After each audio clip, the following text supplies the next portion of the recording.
Hello and welcome to Organic Edible Garden. Today we're going to look at some common herbs that like it wet and then prepare our potatoes and kumara for planting later in the season.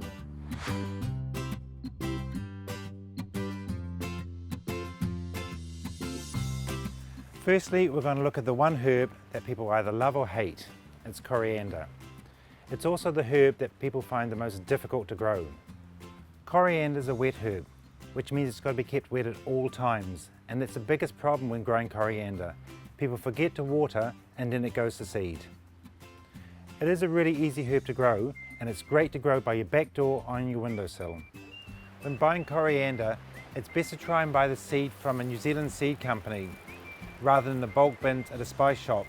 They're designed to grow in hotter, more humid conditions than we have in New Zealand. We're filling the pot with good potting mix.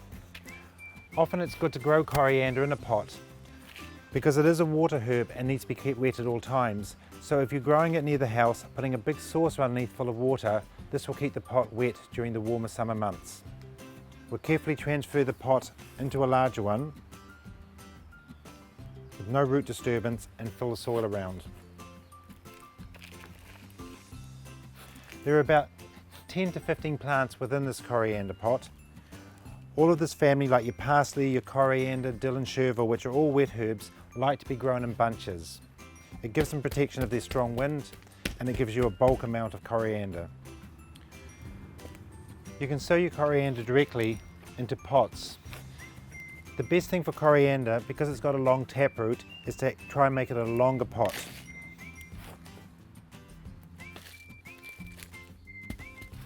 So you want to sprinkle about 10 to 15 seeds on the top of the soil. This will give you a nice bulk of coriander.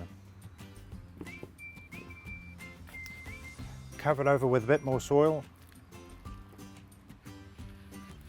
Water it in, and probably within a week or 10 days you'll have a crop about this size.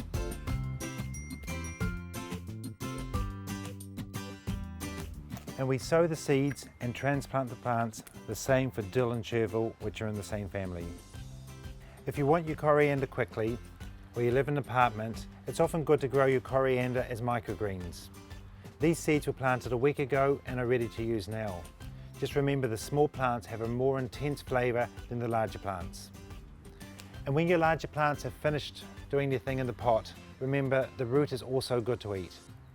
The next herb we're going to look at is the most popular of all herbs, the parsley.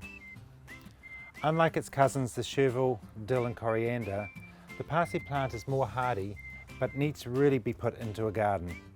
It has a long taproot, and a pot like this is just not big enough for it. We have bigger versions of them here. This is the Italian flat, and its cousin, the good old curly traditional parsley. Again, these ones will do best being planted into a garden. They're a lot more hardy than the coriander, so you can actually sow the seeds in seed trays and prick them out from there.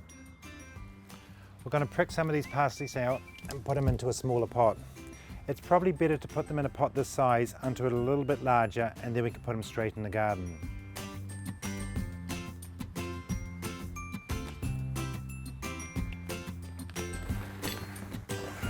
So remember the good old trusty knife, cut along first.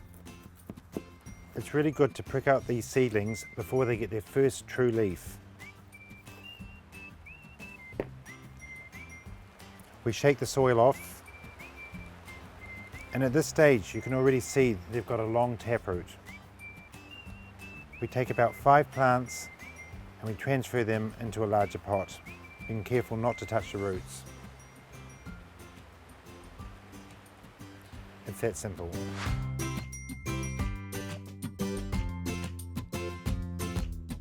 Now that it's early spring, we're going to get our potatoes ready for planting. This is a process called chitting. The potatoes have chits at the moment, but we need to make them larger, and we want to prepare the potato so it's as strong as possible before planting. We're going to do that by dipping them in seaweed. We've got 2 types of varieties here. We've got the rocket, which is an early waxy potato, and we've got the Jersey Benny, which is going to be ready by Christmas. Make sure you get your seed potatoes from a garden centre or nursery. It is important you don't use potatoes that are bought at a supermarket, because often they've got an anti-sprouting powder on and your potatoes will never chit. So what we need to do is make a bath for them to be dipped in.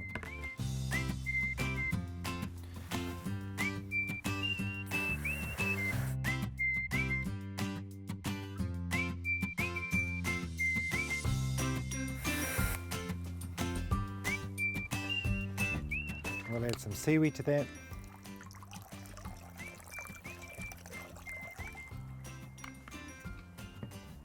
And put our potatoes in. We dip the potatoes in the seaweed. They absorb the nutrients that are in the seaweed and make them stronger plants to begin with. And they help ward off things like your blight or other diseases that potatoes get. We'll leave the potatoes soaking in the seaweed mixture for a few minutes and then transfer them to an egg carton.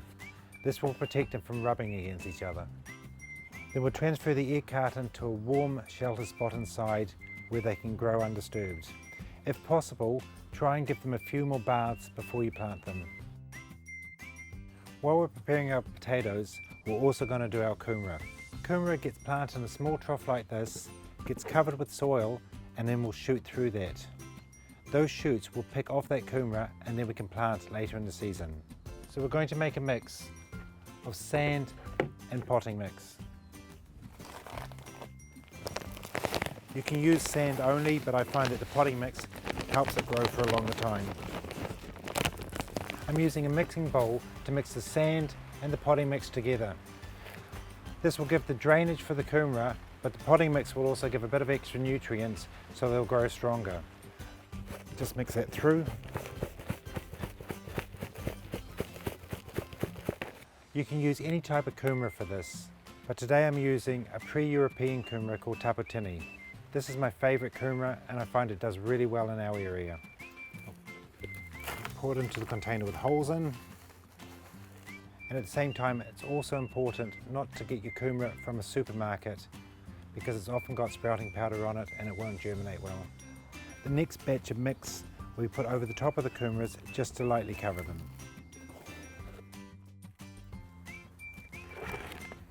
And we're using the leftover seaweed liquid. This will give the kumara a good start in life. You want to keep this container in a warm, sunny area inside and make sure it's kept damp. In a week or two, you notice a few sprouts, and when they're about 10 centimetres high, you can actually pull them off the kumara plants and then plant them directly into the ground. Remember, kumara, unlike potato, is more subtropical, so wait until early November before planting.